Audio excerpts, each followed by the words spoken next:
Hello, thank you for joining us on XMind Media Network. This is hashtag Tigray, our program we will have weekly every Sunday, 4 p.m. Eastern Time, with either up-to-date news on what's going on the grounds of Tigray, northern region of Ethiopia, or on the developments all over the world with the Tigray youth and Tigray as a whole diaspora. Working to network and build infrastructures all over. Thank you for joining us again. Today we'll have an up-to-date breakdown of what's going on in Tigray. We're on day 223 of what is essentially a genocide occurring in Tigray all over the state, the region of the country, at the hands of Abiy Ahmed and Isaias Afwerki, who is the dictator of Eritrea, a neighboring country.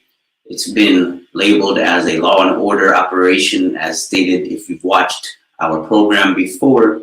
But what's actually occurring is the devastation and subjugation of the people of Tigray. And it is an absolute travesty for something like this to be happening in 2021 in modern times.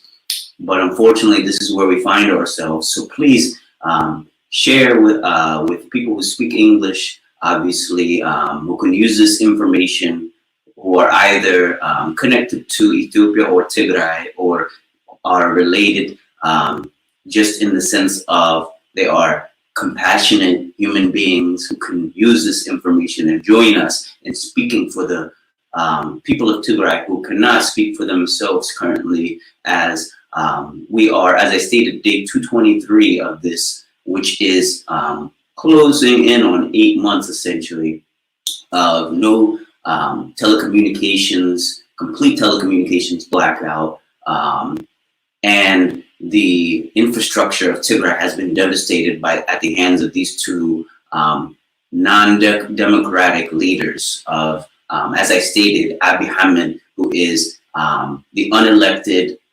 dictator of Ethiopia, and Isaias Afwerki, pardon me, who is a longtime dictator of Eritrea, who is also in Tigray, if you have not tuned in or been made aware of previous to this.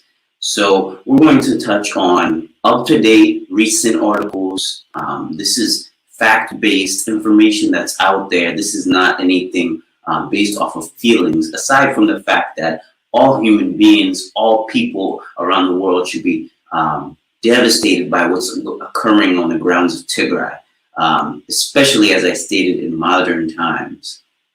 I'll continue on as I stated in English. So for the people who speak Tigrinya, the people of Tigray diaspora all over the world, please share this, and the people of Tigray I hope can reach and hear this message as well. That would be even more amazing. So I'm going to continue. We're going to start off with an article from Human Rights Watch, which is self-explanatory in terms of what they do, but they're accredited organization, credible in terms of what they're producing. So if we show this first one, I want to give perspective of what's occurring throughout Ethiopia. Tigray is on fire, facing genocide, has foreign forces on the grounds, but Ethiopia as a whole is burning, essentially. The people in all regions are suffering at the hands of these dictators and their political agenda. Make no mistake what's happening with the Amhara militias and the Eritrean forces, as I stated, and the Ethiopian forces, all subjugating Tigray, but the people of Ethiopia are also suffering during this time. This first one is an article, as I stated, Human Rights Watch, where they're talking about a boy publicly executed in Oromia. The title is self-explanatory: Hold abusive officials and security forces accountable. That's what we've been asking during this 8-month ordeal, 223 days. The people need to have these abusive officials and security forces who are just rampantly running around doing as they please to be held accountable. They're committing mass atrocities. And in this article, it talks about a 17-year-old boy, as I stated, executed in broad daylight, no trial, no jury. This is undemocratic what's occurring on the ground. And the public execution states underscores the lack of accountability for security forces abuses in the country.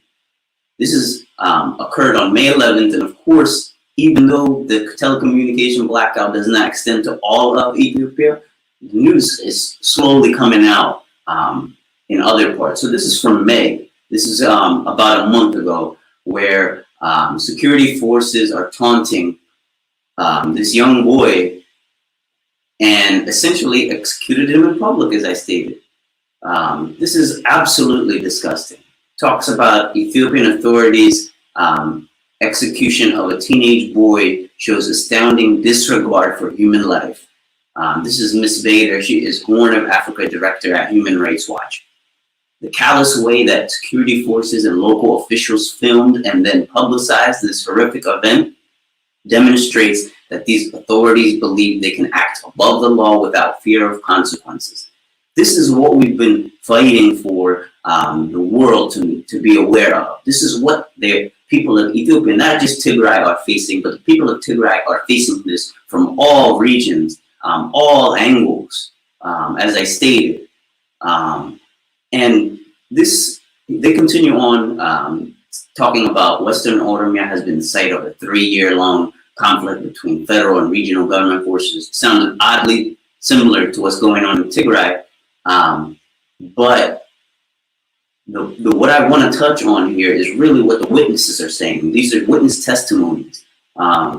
There's been blanket accusations of propaganda, false news being spread out there, but these are witnesses on the ground saying local authorities alleged that he was shot and injured. He shot and injured a contractor in the town. But something like this is something that needs to be investigated, followed up on, and then you do the proper procedures in a democratic state, obviously. This is not what the current state of Ethiopia is. It's undemocratic. Security forces are doing as they please, essentially. And it touches on details in terms of they were surprised that the authorities apprehended the young boy. He's a grade 10 student who works at a church. And it says essentially they were using all means to beat him with their boots, hands, the stick and butt of the gun. He was even beaten on his head. He fell to the ground. It was very shocking to see. Residents later saw him trying to escape the neighborhood, but the soldiers shot him in the leg. A video that Human Rights Watch reviewed shows him being paraded down the street, and essentially they're telling him to state, I'm a member of essentially what is an armed group that opposes the government, and don't do what I did, learn from me. Where in the world is this acceptable and being characterized as democratic? This is absolutely disgusting, and only a small picture into what's occurring in Tigray. The people of Tigray are facing this every day from all regions, all angles, as I stated, because the biggest difference is we have Amhara militias in Tigray doing as they please, Eritrean soldiers doing as they please, and then the federal forces, as I stated. This is exactly what they're doing throughout Ethiopia, but especially, as I stated, in Tigray. So, it continues, and it basically touches on how he showed visible signs of beatings to his head, blood on his t-shirt, clothes torn apart, his hands tied behind his back with a handgun around his neck. And they did this in broad daylight in the middle of the town. So imagine what's happening in a portion of the country where there's no telecommunications. This is very grim to touch on. But the reason we have to talk about this is because there have been accusations that Tigray, news coming out of Tigray essentially has been over dramatized or has been exaggerated or is propaganda lies. But in fact, major news outlets, witness testimonies have come out. Organizations that have no reason to be biased aside from speaking for victims and people who are being subjugated. And yet they still continue to talk about fake news. They still continue to discuss that there's just false propaganda, as I stated. But ironically enough, the next thing I want to touch on is actual fabricated news from the pro-government, pro-genocide portion of the world audience, or mainly the Ethiopian audience.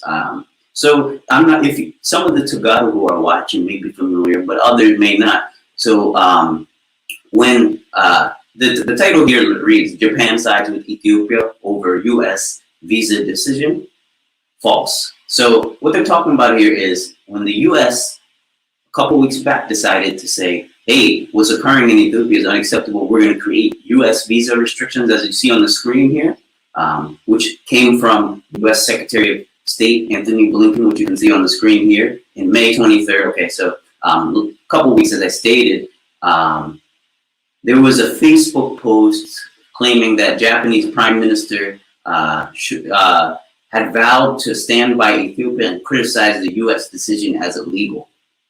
Well, we're on AFP, pardon me, fact check, and this has been dismissed as false, as we find out. A Japanese embassy official in Addis Ababa, the capital of Ethiopia, so this is an embassy official, dismisses this claim as fake.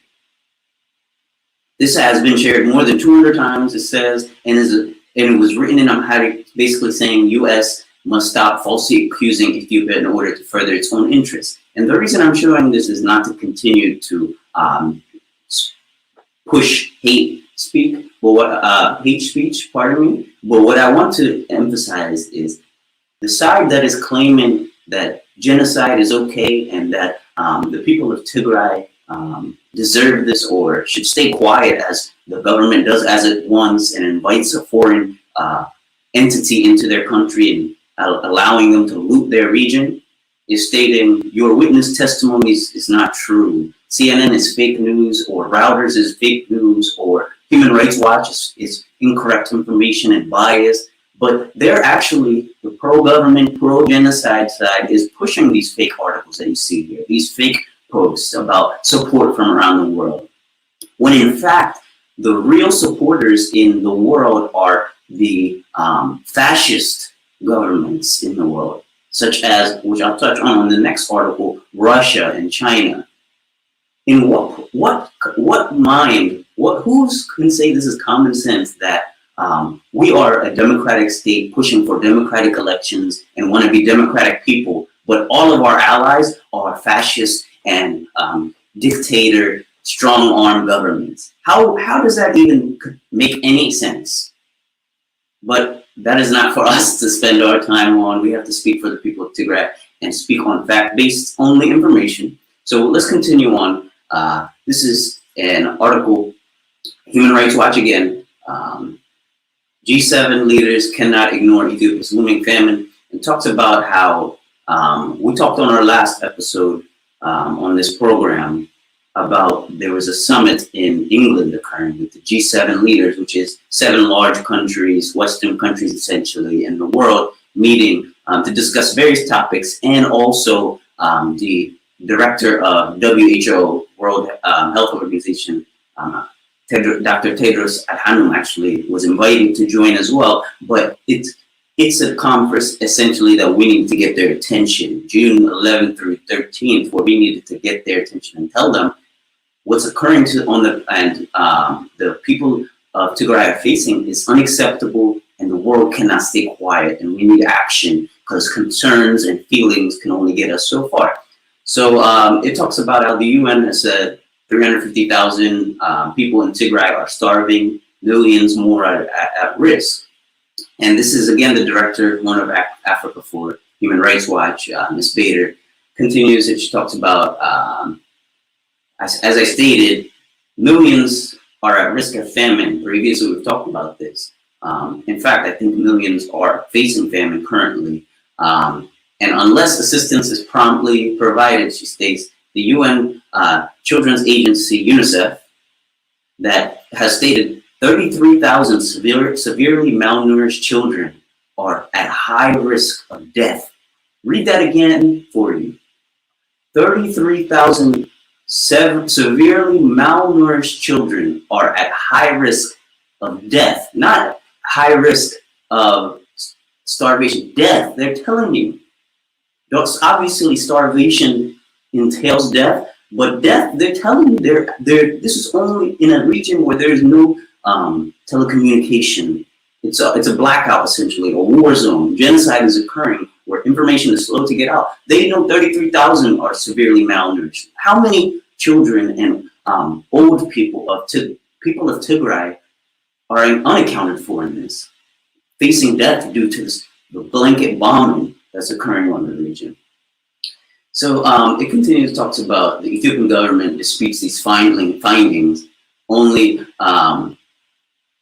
underscores the urgency that the international involvement that needs to be conducted, essentially. G7 leaders should demand from Ethiopia and its allies the resumption of basic services, unimpeded aid delivery and access, and make clear that any official who blocks assistance faces immediate sanctions. This is the most important part when they're talking about blocking assistance, blocking humanitarian aid, because the truth of the matter is the foreign troops in Tigray, Amhara militias, the Eritrean forces are conducting deliberate starvation on the people of Tigray, blocking aid. This is proven over and over again by major news outlets, despite what the Ethiopian government continues to state. It continues on here, states Ethiopian, Eritrean, and Amhara forces, as I stated, have looted property, burned crops, attacked factories, hospitals, and other infrastructure key to people's survival. These are all war crimes, crimes against humanity, things that we've discussed, things that have been notated and proven through various eyewitness testimonies, various articles that have been posted all over different news outlets, as I stated. So what more proof do they need? It continues, while humanitarian access in some areas has reportedly improved, warring parties are still denying aid workers movement, intimidating and attacking them and confiscating supplies. This is the UN stating this. The Undersecretary General for Humanitarian Affairs and Emergency Relief Coordinator is stating this. In May alone, Ethiopian, Eritrean, and Amhara forces, that's federal forces of Ethiopia, foreign forces of Eritrea, and Amhara forces, which is a bordering neighbor state, are responsible for 130 out of 131 access violations. Read that again. 130 out of 131 access violations are due to those parties. That's 99% essentially of what's occurring. Attacks on civilians in states, including large-scale massacres, execution of men and boys, arbitrary detentions, numerous horrific acts of sexual violence against women and girls are also impeding people's ability to reach help. All things we've documented, all things we've touched on. This is devastating, what's occurring at the hands of two dictator warmongers, inhumane, unhuman, cannot even call them men or leaders. These are dictators and people who are playing their political agendas and pitting the wills and lives of innocent civilians in a process to do in all means necessary what has been characterized as a law and order operation, but what it really is an all-out attack on the people of Tigray. And Ethiopia as a whole, as I stated, is starting to suffer the consequences of this. And it's a political game that they're playing. And it's very sad to see something like this, because this is not the first time it's happened. And in this article, they even talk about during the 1984 famine, justifiably, it sparked an international outcry. It was a BBC report touching on the famine occurring in Ethiopia, but the people of Tigray suffered the most, as we've talked about previously as well. And unfortunately, it's come and reared its face again. And the world always said, never again, but unfortunately, we are here, in fact, again. It says this time around the alarm bells have been ringing for months. It's an enduring shame that the African Union, which is a joke of an entity, has largely remained silent. And Russia and China, as I stated earlier, it says objections have meant that the UN Security Council has been unable to hold a single public meeting on the crisis. G7 leaders should act now, it states. This is key and point of what I've talked about. If you are a democratic state, why are the biggest supporters fascist, strong-armed governments?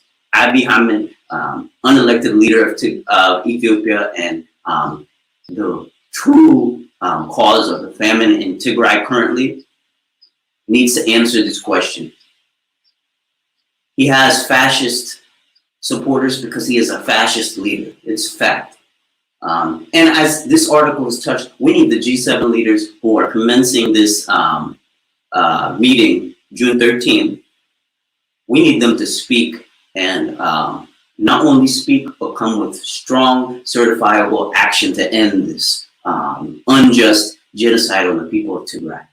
So the world has known that this meeting was going to come up. So I want to show you perspective of what the Ethiopian government has to say with this meeting coming up. They knew it was coming up and they tried to jump ahead of it and come out with a statement. So here, this is political.eu. They have various articles in terms of all over the world, not just Horn of Africa. But this one, they're talking about how Ethiopia, as I stated, trying to preempt criticism that's going to come out of this G7 meeting over Tigray. They know that they're going to be criticized because they are wrong. It's a fact. They are committing atrocities. So it says the foreign minister rejects charges starvation is being used as a weapon, despite what the UN says, despite what various outlets have said. The foreign minister must have means of information that no one else has, and you have to just believe him blindly, apparently. So he talks about the minister, Demeke Mukonnen, an Abiy Ahmed puppet. He states, has accused the group of rich countries of a condescending approach and demands that they desist from these unhelpful activities. The G7 on Saturday were negotiating a final communication saying leaders were concerned by the ongoing conflict, a lot of concern statements over the past 8 months, urging a cessation of hostilities, which the Ethiopian government has denied and refused to accept, by the way, and has called a calling for comprehensive and credible political process, which is the opposite of what's occurring in Tigray right now. So this is one official saying this is basically what was going to come out of this meeting, but it wasn't finished, their statement that they were going to come out with. And essentially, the top humanitarian official for the UN, which we talked about before, Mr. Lowcock, we talked about, he states, the statement of concern by the world's wealthiest and most powerful democracies comes shortly after the United Nations. This official told Reuters that food is definitely being used as a weapon of war in Tigray, where the Ethiopian military and its allies are fighting the TPLF. But really, they're not fighting the TPLF. They are fighting the government of Tigray, and they're fighting multiple political parties in Tigray. Because no political entity in Tigray has stated they wish to be subjugated and starved and allow for man-made famine to occur in the region while foreign troops are burning and looting their region. Because it's unconscionable for Tagadu, people of Tigray, to be willing to be subjugated at the hands of an unelected leader. But this seems to be, par for the course of what's being the usual communications that are coming from the Ethiopian government. So let's continue anyway. He states, it's an egregious falsehood that the government is using hunger as a weapon of war, despite all these sources and entities that have said otherwise. There's proof on the ground, witness testimony, but he doesn't provide any proof or background to what he says. He states, Ethiopia stands ready to work positively and constructively with all its partners to scale up humanitarian assistance, rebuild social cohesion, and restore basic services in the Tigray region of Ethiopia. What the country needs at this critical moment is the support of friends and partners. What is this statement? He's stating nothing. This is a joke, because what happens is the government of Ethiopia, federal forces that are in Tigray committing atrocities, are buying time, just like the foreign Eritrean forces who denied being in the region for months, and once they had no choice but to admit they were there, they just said, we will be leaving soon, as if they are simply a bad house guest and don't want to give you any other details besides, we'll be gone soon. The people of Tigray are suffering while the government is stating just useless things. Work positively and constructively with all its partners to scale up humanitarian assistance. Unblock the roads. Stop denying civilians in government-controlled areas aid. It's simple. Stop committing war crimes and atrocities on the people of Tigray. It's simple. Come out with a statement like that. But rather, we get empty statements like this.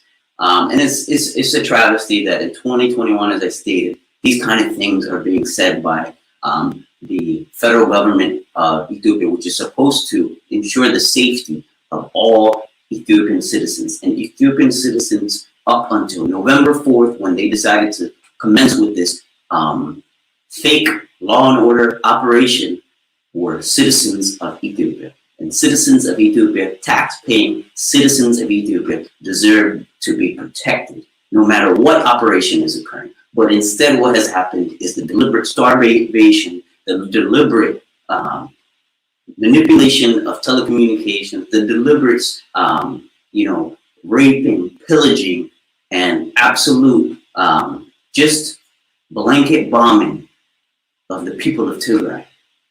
That's what's occurring on the ground. So we have another article here from Al Jazeera, where touching on this other entity, which is in Tigray, proven, Eritrea, led by Isaias Afwerki, dictator, warmonger.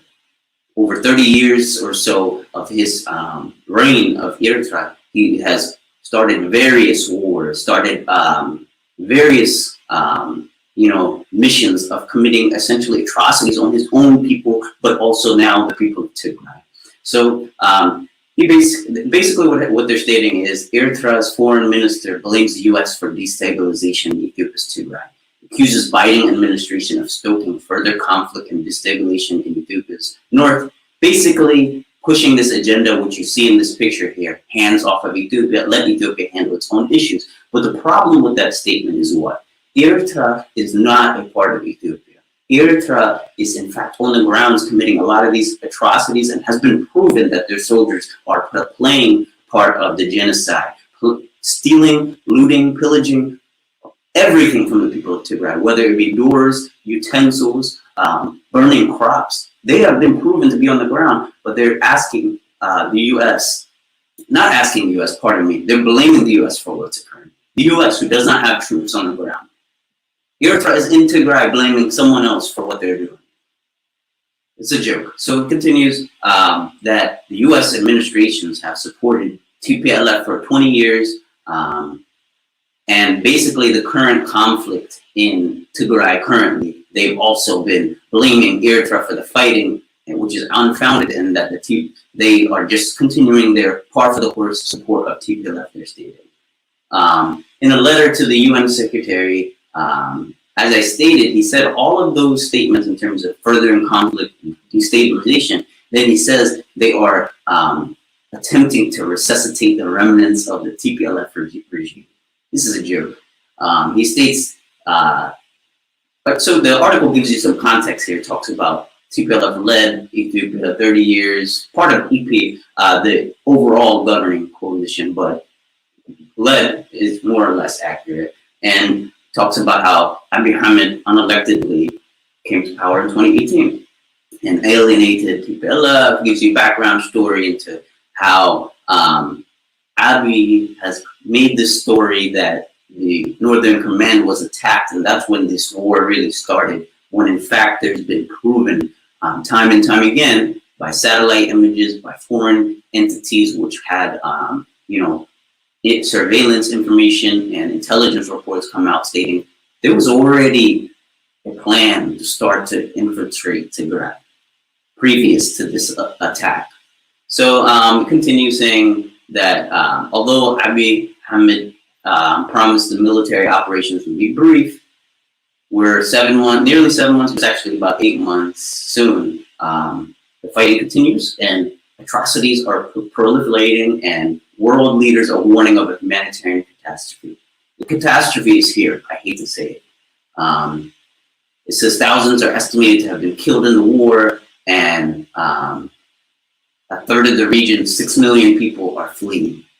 We have over 70,000 refugees in Sudan, obviously, and millions are displaced within Tigray, especially from the western parts of Tigray, where a campaign from the Amhara regional officials essentially occurred to push Tagaru out of the western parts of Tigray, which they believe is rightfully theirs. But regardless, what they're doing is, acts of genocide, forcibly pushing people out of their homes, dumping people into the river, Tigray River, in an attempt to oust them completely, putting up signs threatening if they continue to remain, they will be killed, marking houses. This is Amhara house. These things have been proven by Human Rights Watch and Amnesty International, other organizations. It does not mean that there are zero Tagaru on the land that have not been guilty of anything. The point is that this genocide is in fact occurring, and people are displaced all over the country into camps that have been just, started at the spur of a moment in schools in various cities of Tigray. So it continues on stating that the UN humanitarian chief, who we talked about before, said in a statement that the economy has been destroyed along with businesses, crops, farms, and there's no banking or telecommunication services, as I stated previously. Eritrean troops, it states, were also accused of carrying out atrocities with the Ethiopian troops in Tigray. Both of them is true, along with Amhara militias. And in his letter, they're remarking there's no mention of Eritrean troops in Tigray, despite the international calls for them to withdraw. Why send out this empty statement without actually mentioning that you were in Tigray? Because, again, they're following what we just saw in the other article, where the foreign minister for Ethiopia, Mr. Mokonnen, basically is buying time by putting out empty statements, accusing and deflecting blame. The state's Eritrea acknowledged in April that its forces were taking part in the months-long war in Tigray, but it took them that long to admit it, though. And then it says that Eritrean forces started withdrawing at that time, according to the Ethiopian Foreign Ministry, after fighting on the government side, despite them denying it for so long. But there's been multiple witnesses and survivors of rape, and officials and aid workers, in fact, said Eritrean soldiers, have been spotted far from the border, sometimes clad in faded Ethiopian army fatigues and controlling key roads and access to some communities. We're talking about blocking aid again. We're talking about a lie pushed again, stating they will be leaving the region, but in fact, aid workers, officials, survivors of rape, and multiple witness testimonies has said the contrary.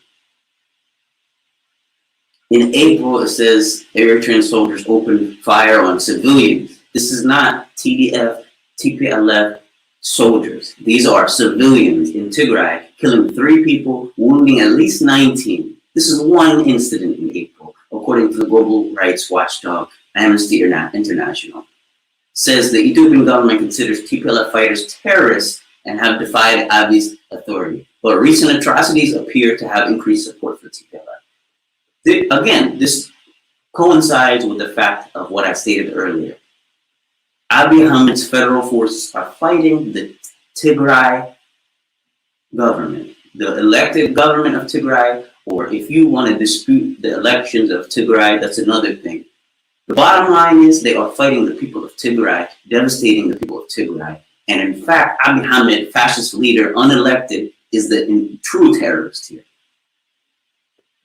He urges the UN Security Council, anyway, as I continue, to take appropriate measures to redress the injustice.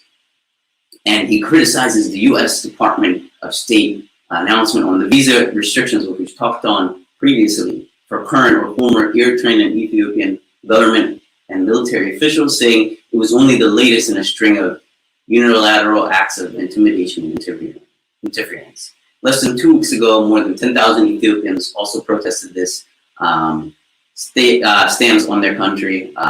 Demonstration organized in Addis Ababa, essentially saying we don't need Western intervention is another political propaganda event. Abiy Ahmed, fascist leader, is pushing these people out to support him and allow him to continue to close their eyes, hoping the world will close their eyes while he continues to indiscriminately commit atrocities. This is a shame. The Eritrean government, which is not a government, it's Isaias Afwerki and his minions, are committing devastation to the people of Tigray.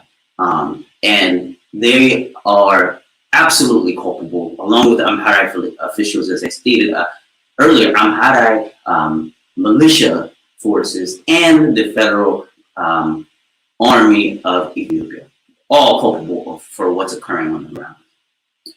Lastly, I want to talk about Reuters, another news organization that is credible all around the world, despite what pro-genocide and pro-government supporters will state. There's an exclusive UN official accusing Eritrean forces. This is from June 12th, by the way. This is posted recently, this week, a couple of days ago. Accuses Eritrean forces of deliberately starving Tigray, which we've talked about, and they've denied. We just talked about the Eritrean foreign minister's essential deflection of blame. In the northern highlands of Ethiopia, talks about the 1980s famine, which we touched on already. Hunger has basically returned, stalking the Tigray region again, he states. And it's being used as a weapon of war, make no mistake, an act of genocide. More than 350,000, as we stated earlier, that number. Tigray's nearly 6 million people are living in famine conditions. Nearly 2 million others are one step away from this dire deprivation. Essentially, that is close to 3 million in total, let alone what's not being accounted for due to the lack of access, lack of telecommunications, an active war zone, blanket bombing, potential use of chemical bombs being used. All of these factors are limiting how much we know of what's occurring in Tigray. So we already know through all of those obstacles that close to 3 million Tigray are close to starvation. Ethiopia has disputed these estimates, but no verifiable proof of otherwise. It gives you a background into what's occurred and how the UN official is basically saying Eritrean forces are trying to deal with the Tigrayan population, Tigray, by starving them. This is a fact. In an interview, he continues, Eritrean soldiers, local fighters are deliberately blocking supplies to more than 1 million people in areas outside government control. Food is definitely being used as a weapon of war. What more do they need to see? Ethiopia's government, United Nations, and aid agencies, it says, have delivered food and other help to 3.3 million Tigray residents since March, according to the UN humanitarian agency, OCHA. But most of the aid is going to government-controlled areas, states. This is the biggest issue of what's occurring. Aid should be given to all who need it in a war zone, especially during the time when you've invited foreign forces to deplete the region through burning crops and looting and devastating the area. But instead, it's only to certain areas and where the hand of Abiy Ahmed has allowed the aid to go, or the hand of Isaias Afwerki minions have allowed the aid to go. Unacceptable. And it gives you more background and then talks about how the Ethiopian military, the Prime Minister's office, and the head of National Task Force on Tigray did not respond to requests for comment on what the UN top official has stated. On June 3rd, news conference, Abiy spokesperson, another minion, Vivian Siyum, dismissed accusations that the country's defense forces are using food as a weapon as baseless, and also that is politically motivated. The head of Ethiopia's National Disaster Risk Management Commission, which I cannot see how they're doing anything currently, has accused TPLF of attacking food trucks and aid personnel, but didn't respond to requests for examples. No better example of what is occurring, the games that they are playing. They are stating that the other side, in fact, is doing what we are doing on the ground that you provided proven context of.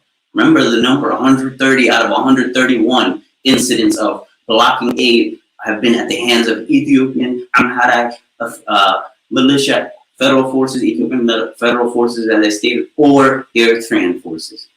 But yet they deflect and say it's actually the other side with no proof. We showed proof. We had witnesses. We had aid workers, but they provide the opposite. They defy what you say with no proof. He told reporters on Wednesday that more than 90% of people in Tigray have been provided aid. We don't have any food shortage. This Mr. Kasa, head of the Ethiopian National Disaster Risk Management Commission, make no mistake, he's at the mercy of Abiy Ahmed, hand of Abiy Ahmed. He works for that dictator, fascist leader. What world is he living in to say that we don't have any food shortage? The United Nations top official, a man who has more resources, more information, most likely more education than you, has stated the opposite, and you defy what he says with no proof. We don't have any food shortage. This is a travesty. The people of Tigray are suffering while these unelected officials state just absurd lies. Continues, the UN, however, has said it has received reports from local Tigrayan officials of more than 150 people starving to death. More than that. He said he believed many more had died but could not provide a figure because there's no access to anything in the region. He's already seeing echoes of that colossal tragedy from the 80s in Ethiopia, which we talked about. He said it's not outlandish to think that could happen again if action to tackle the problem doesn't improve, which is why we need the G7 to come up with an actual solution to counter what these unelected leaders are doing. These warmongers are devastating the Tigray region. And talks about, it continues, just to wrap up here, that an estimated 90% of the harvest for 2020 was a loss in Tigray. Some farmers said they are now eating the seeds they needed to plant the next crop. This is just so sad. Where is the compassion? Where is the empathy for what's occurring to the people of Tigray? Rather, we have people like Mr. Murune, spokesman for the Amhara Regional Administration, stating that Amhara forces would never steal crops, livestock, or block aid, but again, has not provided, evidence of the contrary actually occurring. And this is unfortunately a sad fact of what's occurring in Tigray. The people of Tigray are facing absolute devastation, as I stated, at the hands of Abiy Ahmed, fascist leader, unelected, and Isaias Afwerki, unelected dictator as well of Eritrea, with help of drones being provided by other countries and blanket bombing with these drones and other weapons of civilian, highly populated civilian areas, which is a war crime. They are committing intentional starvation, as we touched on the people of Tigray, by blocking aid to most portions of the region, backed up by Human Rights Watch, United Nations, so many news outlets. What more information do they need? Because they are blatantly denying what's occurring, closing their eyes on purpose with a mission to achieve the fascist Abiy Ahmed and Isaias Afwerki's political game and motives and mission. They want to achieve their goals at all costs. at all subjugation, devastation of the region and the people of Tigray. I want to thank you guys for watching our program this week. We will come back every week with either more information up to date on what's occurring in Tigray of this genocide. We're at day 223. Make no mistake, 8 months too long, and we need this to end. We need the people of Tigray, the voiceless, who are suffering, to receive humanitarian aid. This is a basic human need. We need compassion and we need action from the world. I thank you guys for watching again. As I stated, we will always have either news of what's occurring on the grounds in Tigray, or we will be talking about the work all around the world that Tigray youth, the Tigray diaspora as a whole are conducting, and the networking and infrastructures they're creating. Once again, I want to thank you guys. Please share this episode. Please share this information with all that like to hear this information, who want to help, who are compassionate, and most importantly, share this so that we can continue to spread the message and information of what's occurring at the hands of these warmongers and unelected leaders. I'm your host, Alula Wune. Thank you for watching on Aximayan Media Network. Until we meet again. نحنا حزب تግራይ خنوق تفترنا إنا لو مين السعر صراحين السعر لو مين نبركخ صراحين نبركخ هذا وسرعتس أي جزءنا نحر حجي هذا وسرعت كانت طفء أي حد نسلمت نسوينا إن بعد زي ما بقينا حلو لو لو لو نالو نقعد عيننا نمعبه كم يقرنا هذا وسرعت حجي نبركخ لو مين نبركخ صراحين نبركخ